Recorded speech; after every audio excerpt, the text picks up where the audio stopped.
Hello everyone, welcome to विश्वास YouTube classes. Friends, इस video में हम लोग एआरडी का अपना सेकंड वीडियो करेंगे डिस्क्रिप्टिव क्वेश्चंस का। हमारा एग्जाम आने वाला है, हमें उसके डिस्क्रिप्टिव की तैयारी करनी है और एग्जाम हमें निकालना है। पिछले वीडियो में हम लोगों ने question number 1 to question number 4 को डिस्कस करा था। इस वीडियो में भी हम लोग सिमिलर वे में 4 क्वेश्चंस को डिस्कस करेंगे। विदाउट वेस्टिंग योर टाइम पहले क्वेश्चन की तरफ चलते हैं। Forestry, particularly social forestry, plays an important role in addressing ecological degradation and rural livelihood needs.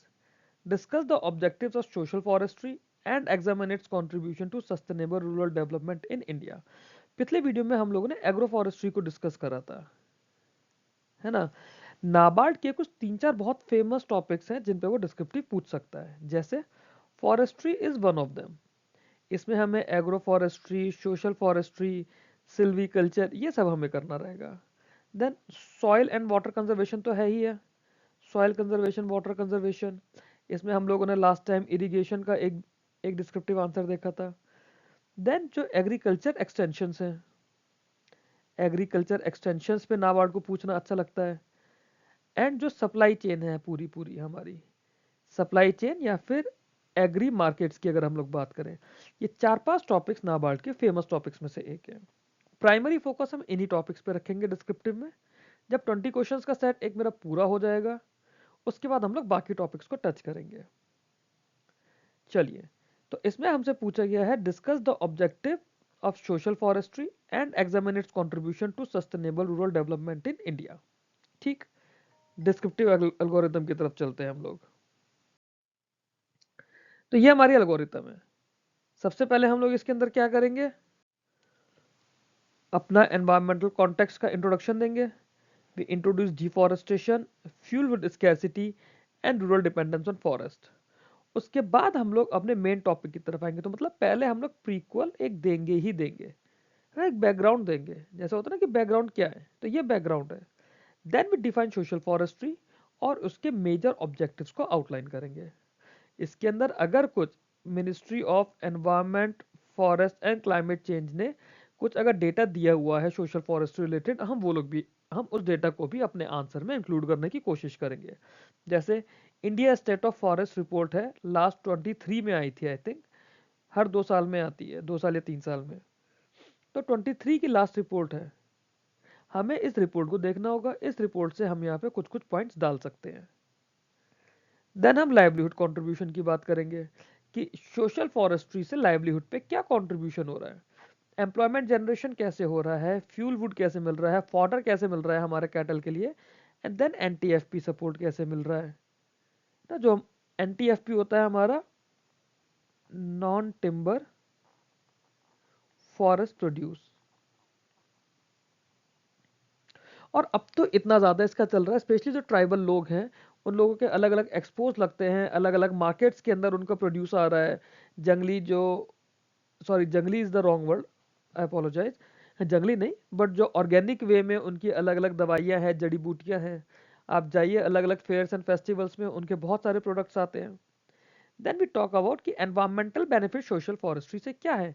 सबसे इंपॉर्टेंट तो सॉइल कंजर्वेशन है, देन बायोडाइवर्सिटी प्रोटेक्शन है, एंड देन उस सब के साथ में क्लाइमेट मिटिगेशन भी है। तो ये चीज़ें हम लोग इसके अंदर बताएंगे। इसके बाद आ जाएगा हमारा चैलेंजेस क्या है, वे फॉरवर्ड क्या है। लैंड अवेलेबिलिटी को हमें बताना एक बहुत बड़ा चैलेंज है, कम्युनिटी पार्टिसिपेशन को बताना है, और इसके साथ में अगर हमें इंस्टीट्यूशंस और पॉलिसी का सपोर्ट मिल जाए तो बात ही क्या है। पॉलिसी सपोर्ट में हमारे पास क्या चाहिए, कुछ हमें गवर्नमेंट स्कीम्स चाहिए, गवर्नमेंट स्कीम्स हो या कुछ सब्सिडीज हो। इंस्टीट्यूशंस में हमें क्या चाहिए, हमें इंस्टीट्यूशन से क्रेडिट चाहिए। जो इंस्टीट्यूशनल क्रेडिट होता है हमारा, वो हमें चाहिए। कंक्लूड इसको हम लोग करेंगे with balanced ecological and rural development outcomes, कि जो हमारा सोशल फॉरेस्ट्री हो रहा है उससे हमारी इकोलॉजी बैलेंस हो रही है, सोशल फॉरेस्ट्री से रूरल डेवलपमेंट हो रहा है। डेवलपमेंट कैसे, क्योंकि जो हमने एम्प्लॉयमेंट जनरेशन बताया, फॉडर बताया, एनटीएफपी बताया, इससे हो तो हमारा रूरल डेवलपमेंट रहा है ना। जो भी हमारे गांव के किसान हैं, किसान भाई हैं हमारे, छोटे किसान भाई, बड़े किसान भाई, या फिर कुछ ट्राइबल एरियाज के भी लोग इनफैक्ट, तो मैटर ये करता है कि उनकी इनकम बढ़ रही है, उनकी अर्निंग बढ़ रही है। उनकी इनकम अर्निंग बढ़ेगी। तो जो लोकल इकोनॉमी होती है ना, the term is local economy को बूस्ट मिलता है। राइटिंग को अवॉइड करिएगा, जो बोल रहा हूँ उस पर ध्यान दीजिएगा ना। तो लोकल इकोनॉमी को बूस्ट मिलता है, ये ज़्यादा ज़रूरी है। जब लोकल इकोनॉमी बूस्ट होगी तो वहाँ का लोकल एरिया डेवलप होने लगेगा। अगले क्वेश्चन की तरफ चलते हैं। अब आता है हमारा एग्रीकल्चर मीटेरोलॉजी। ये भी बहुत इंपॉर्टेंट टॉपिक है नाबार्ड के लिए। Agriculture meteorology plays a crucial role in farm decision making under conditions of climate variability. Explain the importance of meteorological parameters in crop planning and examine how agrometeorological services help farmers reduce production risk. अगर हमारे पास weather conditions पता चल जाती है तो हमारी चीज़ें अच्छी हो जाती हैं। हमें क्लाइमेट पता चल जाता है तो चीज़ें अच्छी हो जाती हैं। अगर पानी की प्रॉपर अवेलेबिलिटी होती है तो भी चीज़ें अच्छी होती हैं। फर्टिलाइजर्स की प्रॉपर अवेलेबिलिटी होती है, मिट्टी की प्रॉपर अवेलेबिलिटी होती है, तो इन सब चीज़ों से हमारा प्रोडक्शन आउटपुट बढ़ता है। सिमिलरली मीटरोलॉजी हमारे लिए उतनी ही ज़्यादा ज़रूरी है। डिस्कस करें तो सबसे पहले अगेन हम लोग अपना कॉन्टेक्चुअल इंट्रोडक्शन करते हुए क्लाइमेट वल्नरेबिलिटी बताएंगे, एंड देन बताएंगे कि कैसे वेदर इंफॉर्मेशन अगर हमारे पास है तो उसकी इंपॉर्टेंस क्या होती है क्रॉप के अंदर या एग्रीकल्चर के अंदर। क्लाइमेट हमारा इस तरह से चेंज हो रहा है, वेदर की इंफॉर्मेशन हमारे पास है, हम अपने सोइंग सीजन्स को, हार्वेस्टिंग सीजन्स को उस हिसाब से देख सकते हैं कि कब हमें बीज डालना है, कब हमें मैन्योर डालना है, कब इरिगेशन करना है और कब ऑलरेडी बारिश होने वाली है। Then we talk about agriculture meteorology, definition क्या होती है, उसके की पैरामीटर्स को हमें एक्सप्लेन करना पड़ेगा। यहाँ पे हम कॉन्सेप्ट और पैरामीटर्स की बात कर रहे हैं, जैसे रेनफॉल या टेम्परेचर हो गया, ह्यूमिडिटी हो गया, विंड, सोलर रेडिएशन, ये सारी चीज़ें हमें ज़रूरी हैं। देन इनका रोल क्या है क्रॉप प्लानिंग के अंदर, कैसे वेदर पैरामीटर्स इन्फ्लुएंस करेंगे सोइंग को, इरिगेशन को, फर्टिलाइजर यूज को एंड पेस्ट मैनेजमेंट को। ये चारों पांचों चीज़ें हमें ज़रूरी है। क्या क्या? सोइंग पहली चीज़, दूसरी चीज़ इरिगेशन, तीसरी चीज़ हमारा फर्टिलाइजर का यूज़ और चौथी चीज़ पेस्ट मैनेजमेंट। फिर हम बात करेंगे एग्रोमेट सर्विसेज की। एग्रोमेट सर्विसेज में, एग्रोमेट से मतलब एग्रोमीटरोलॉजी सर्विसेज जो है, क्या होता है इसके अंदर, वेदर बेस्ड क्रॉप एडवाइजरीज जो आती हैं, आईएमडी की फोरकास्ट आती है, एग्रोमेट की यूनिट्स लगी हुई हैं और आईसीटी डेसिमिनेशन जो है, किस तरह से वो इन्फॉर्मेशन हम लोग लोगों तक पहुंचा रहे हैं। लोगों से यहाँ पे हमारा मतलब है जो भी हमारे किसान भाई हैं, है ना, उन तक हमें इन्फॉर्मेशन पहुंचानी है। देन इसका इम्पैक्ट क्या है और इसका वे फॉरवर्ड क्या है। तो इम्पैक्ट में तो हम लोग इसका बेनिफिट बता देंगे। बेनिफिट किस चीज़ में? रिस्क रिडक्शन में। और उसके अलावा जब रिस्क रिड्यूस हो गया, हमारे पास इस तरह की इंफॉर्मेशन हो गई इन अलग अलग साइकिल्स के लिए, अलग अलग चीज़ों से रिलेटेड, तो हमारी प्रोडक्टिविटी बढ़ जाएगी। बट रिक्वायरमेंट क्या है, गांव के अंदर हमारी टेक्नोलॉजी लिमिटेशंस है कि हम लास्ट माइल डिलीवरी नहीं दे पा रहे। हम जब ईएसआई में स्कीम्स डिस्कस कर रहे थे उसमें भी इशू यही था कि लास्ट माइल कनेक्टिविटी प्रॉपर नहीं है हमारी। वही हमें यहाँ पे देखना होगा, हमें लास्ट माइल कनेक्टिविटी देनी पड़ेगी। और इसके बाद में we will conclude with agrometeorology as a climate resilient farming tool. Climate resilient इसलिए क्योंकि अगर हमारे पास वेदर की कंडीशंस की अवेलेबिलिटी है, हमारे पास पूर्व अनुमान है उन चीज़ों का, तो होने वाले नुकसान को कुछ हद तक हम लोग मिटिगेट कर लेंगे। जब नुकसान हमारा कम होगा, हमें ऑलरेडी आइडिया होगा, तो हम उन चीज़ों को अपने बेनिफिट के लिए यूज़ कर सकते हैं। अगले सवाल की तरफ चलते हैं। अगला सवाल हमारा क्या बोलता है, quality seed is the foundation of agriculture productivity. तो यहाँ पे हमारा टॉपिक आ गया सीड साइंस। एआरडी की यूनिट 1 का ही पार्ट है ये वाला, जो मैंने बड़ी सी 111 पेजेस के अराउंड की पीडीएफ दी थी, उसी के अंदर ये सब कुछ है। Quality seed science is the foundation of agriculture productivity. Explain the seed production system in India and discuss the importance of scientific seed production in ensuring seed quality and yield enhancement. तो seeds तो हमारे पास अब कई तरह के आ गए ना, अब तो हम लोग देख चुके हैं काफी सारे तरह के सीड्स हैं हमारे पास ना, अलग अलग वेराइटीज है, हाइब्रिड सीड्स भी आते हैं। तो ये हमसे पूछा गया सब कुछ कि उसकी इंपॉर्टेंस क्या है ना, जो साइंटिफिक सीड प्रोडक्शन होता है, सीड क्वालिटी की, यील्ड एनहेंसमेंट की, वो सब हम इसमें बताएंगे। तो सबसे पहले हमारा इंपॉर्टेंस बेस्ड इंट्रोडक्शन पे गया, seed as the most critical input in crop production. क्योंकि जब हमारे पास बीज होगा तभी तो वो ग्रो करके प्लांट बनेगा या फसल बनेगी। बीज तो इसलिए फिर हमारी बेसिक यूनिट हो गई ना। देन सीड प्रोडक्शन सिस्टम को हम लोग एक्सप्लेन करेंगे, जिसमें हम ब्रीडर के बारे में बताएंगे, फाउंडेशन और सर्टिफाइड सीड स्टेजेस के बारे में बताएंगे, और उसके लिए इंस्टीट्यूशन फ्रेमवर्क क्या है। तो ये हमारा पूरा का पूरा सीड प्रोडक्शन सिस्टम हो जाएगा। सीड प्रोडक्शन सिस्टम डिटेल्स के लिए जितना भी स्टैटिक कंटेंट है इसका मैंने आपको दिया हुआ है, और इन आंसर्स की भी मैं आपको पीडीएफ प्रोवाइड कर दूंगा। देन हम लोग साइंटिफिक सीड प्रोडक्शन पे जाएंगे, जिसमें हम लोग आइसोलेशन कर रहे हैं, रोइंग कर रहे हैं, फील्ड इंस्पेक्शन कर रहे हैं, प्रोसेसिंग कर रहे हैं, स्टोरेज भी कर रहे हैं। ये हमारा साइंटिफिक सीड प्रोडक्शन के मेथड्स हैं, नोट्स में मैंने दिया हुआ है, आपको इसके आंसर में भी मिलेगा।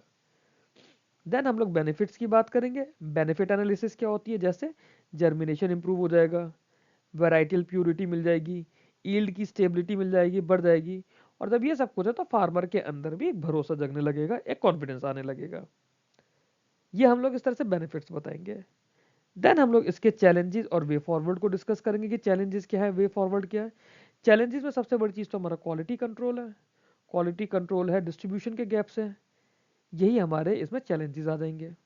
देन वे फॉरवर्ड में क्या है, सीड विलेजेस का जो कॉन्सेप्ट है वो हम लोग सजेस्ट करेंगे, and then capacity building programs कराने की हम लोग बात करेंगे। कैपेसिटी बिल्डिंग तो अभी हमने रिसेंटली काफ़ी डिस्कस कर लिया ना, अलग अलग स्कीम्स के थ्रू भी करा है हम लोगों ने, आरबीआई के वीडियोस में भी हम लोगों ने करा है कैपेसिटी बिल्डिंग के लिए। इसके बाद हमारा कंक्लूजन आ जाएगा। कंक्लूजन हमारा क्या बताएगा, we conclude with seed security and sustainable agriculture. ये दो कॉन्सेप्ट हम लोग इसमें देंगे, सीड सिक्योरिटी का कॉन्सेप्ट देंगे, सस्टेनेबल एग्रीकल्चर का कॉन्सेप्ट देंगे, और इसके साथ में हमारा आंसर कंक्लूड कर देंगे। आई होप अच्छा लगा होगा। ये हमारे क्वेश्चन आंसर की सीरीज चल रही है, आगे भी चलती रहेगी नाबार्ड ग्रेड ए मेंस के लिए। अगला क्वेश्चन है हमारा इस वीडियो का आखिरी question, agriculture extension education is vital for the adoption of improved agriculture practices. Discuss the objectives and major approaches of agriculture extension and examine its role in promoting sustainable and inclusive agriculture development। तो अब ये हमारा पहले ही answer से थोड़ा थोड़ा related है, but then similar सी चीज पे थोड़ा सा फर्क करके क्वेश्चन में काफी ज्यादा फर्क आ गया है। हम एग्रीकल्चर एक्सटेंशन के मेजर अप्रोचेस के ऑब्जेक्टिव्स को डिस्कस करेंगे, है ना, और उनकी मेजर अप्रोचेस क्या है। उसके अलावा एग्री एक्सटेंशंस का जो रोल है इन promoting sustainable and inclusive agriculture development उसको डिस्कस करेंगे। तो इसी क्वेश्चन में हमारे पास दो पार्ट्स हो गए, देखते हैं हमारे किस तो इसकी अगर हम लोग बात करते तो सबसे पहले हम लोग क्या करेंगे, सबसे पहले कलर चेंज करते हैं मार्कर का, हाँ सॉरी। तो सबसे पहले हम लोग इसका प्रॉब्लम बेस्ड इंट्रोडक्शन बताएंगे, नॉलेज गैप्स बताएंगे, लो टेक्नोलॉजी अडॉप्शन जो है वो बताएंगे। देन हम एग्रीकल्चर एक्सटेंशन के ऑब्जेक्टिव्स पर आ जाएंगे। ऑब्जेक्टिव क्या क्या होते हैं एग्री एक्सटेंशन के, यहाँ पे हम लोग एग्री एक्सटेंशन की ही बात कर रहे हैं। टेक्नोलॉजी ट्रांसफर उसका प्राइमरी ऑब्जेक्टिव होता है, स्किल एनहेंसमेंट है, बिहेवियरल चेंज है, इनकम ग्रोथ है, ये सब हमारे एग्रीकल्चर एक्सटेंशन के ऑब्जेक्टिव है। टेक्नोलॉजी किसको ट्रांसफर की जाएगी, फार्मर्स को। फार्मर्स को हम लोग कॉन्सेप्ट बताएंगे ना कि कैसे कैसे करके अपनी प्रोडक्टिविटी बढ़ानी है, और उसी टेक्नोलॉजी को यूज करने के लिए उनके स्किल को एनहेंस किया जाएगा। ये काम भी एग्रीकल्चर एक्सटेंशन का होगा। देन जब उन फार्मर्स के पास टेक्नोलॉजिकली उन्हें आइडिया लग जाएगा, स्किल उनका एनहेंस होने लग जाएगा, देन उनका जो बिहेवियर है फार्मिंग के लिए वो बिहेवियर चेंज होगा। जो नेगेटिव बिहेवियर होता है किसी किसी चीज़ के लिए, या इग्नोरेंस वाला होता है, चेंज एक्सेप्ट करना नहीं पसंद आता, और इन सब चीज़ों से फिर उनकी इनकम ग्रोथ भी बढ़ जाएगी। ये हमारे ऑब्जेक्टिव्स हैं। देन इसके लिए अप्रोचेज एंड मेथड्स क्या है, we discuss individual, group and mass extension method using ICT tools, है ना। आईसीटी हमारा information and communication technology, information communication technology होते हैं हमारे आईसीटी टूल्स। जैसे जो भी हमारी डिजिटल एप्स हैं, है ना, तो या गवर्नमेंट के चैनल्स है, जैसे ना बहुत पहले दूरदर्शन चैनल पे एक प्रोग्राम आता था कृषि दर्शन, इस तरह के प्रोग्राम से अभी ये इसके रेडियो चैनल भी हैं, इसके लिए एप्स भी आ रही हैं, जैसे आपके डॉक्टर ऑन डिमांड है, इस तरह से एग्रीकल्चर ऑन डिमांड के कॉन्सेप्ट्स आए हुए हैं, तो वो सब यहाँ पर सीखा जाता है। तो ये टेक्नोलॉजी बताई जाएगी इंडिविजुअल को, ग्रुप में, मास को। देन इनका डेवलपमेंट रोल आ जाएगा स्टेप 4 में। डेवलपमेंट रोल क्या है कि इनका रोल प्रोडक्टिविटी ग्रोथ में, जब हम टेक्नोलॉजी ट्रांसफर कर रहे हैं, स्किल एनहांस कर रहे हैं, इनकम ग्रोथ हो रही है, तो उससे हमारा मतलब है वो कब होगा, जब प्रोडक्टिविटी ग्रो होगी, क्लाइमेट रेजिलियंस बढ़ेगा, और इन सब चीज़ों से हमारे किसान भाइयों का लाइवलीहुड इंप्रूव हो जाएगा। ये हमारा डेवलपमेंटल रोल आ गया। फिर हमारा कंस्ट्रेंट्स और वे फॉरवर्ड क्या है इस केस में। कंस्ट्रेंट्स हमारे मैन पावर शॉर्टेज और डिजिटल डिवाइड, हमने पीछे पहले क्वेश्चन में भी पढ़ा था पिछले वीडियो में। और उसका वे फॉरवर्ड की पार्टिसिपेशन बढ़े, डिजिटल एक्सटेंशन बढ़े। जब कोई ड्राइव इस तरह की जा रही है, कोई कैपेसिटी बिल्डिंग की जा रही है, कुछ सिखाया जा रहा है, तो उसमें पार्टिसिपेशन बढ़े लोगों का और डिजिटल एक्सटेंशन उसका बढ़े। फिर हमारा कंक्लूजन आ जाएगा इसमें, we conclude with extension as a catalyst for rural transformation. इस लाइन को ध्यान रखिएगा, ये लाइन कई बार मैंने पढ़ी है कई जगह, और ये लाइन इटसेल्फ आपके एग्जाम में डिस्क्रिप्टिव क्वेश्चन का एक छोटा सा पार्ट बनकर आ सकती है। आई होप ये 4 क्वेश्चंस आपको पसंद आए होंगे, काफ़ी मेहनत से मैंने बनाया है। इन आंसर्स की पीडीएफ आपको टेलीग्राम चैनल पे मिल जाएगी। यहाँ पे हमने 4 क्वेश्चंस करे एआरडी से रिलेटेड। नेक्स्ट वीडियो में हम लोग फिर से 4 क्वेश्चंस लेकर आएंगे। Till then I want you all to keep learning and keep growing. Content अगर आपको अच्छा लग रहा है तो मेरे यूट्यूब चैनल को आप फॉलो कर सकते हैं, अपने फ्रेंड्स के साथ शेयर कर सकते हैं जो लोग तैयारी कर रहे हैं। ये मेरा टेलीग्राम का हैंडल है, टेलीग्राम पे आप लोग मेरे से कनेक्ट होंगे, मैं आपको इन क्वेश्चंस की पीडीएफ दूंगा। हर क्वेश्चन के 2 आंसर्स उसमें अवेलेबल होंगे, 2 अलग अलग तरह से लिखे हुए होंगे। आप लोग पढ़ेंगे, आप लोगों के मन में आइडियाज आएंगे, प्लस आप लोग उसमें अपना फीडबैक देकर एंड अपने इनपुट्स देके उन आंसर्स को और बेटर कर सकते हैं। मेरा सजेशन ये है कि आइदर आप उनका प्रिंट कर लीजिए या फिर उन आंसर्स को आप एक बार अपने हाथ से लिख लीजिए। लिख लेंगे, लिखते लिखते आपके मन में और थॉट्स आएंगे एंड आप फर्दर इंप्रूव कर पाएंगे। Thank you very much.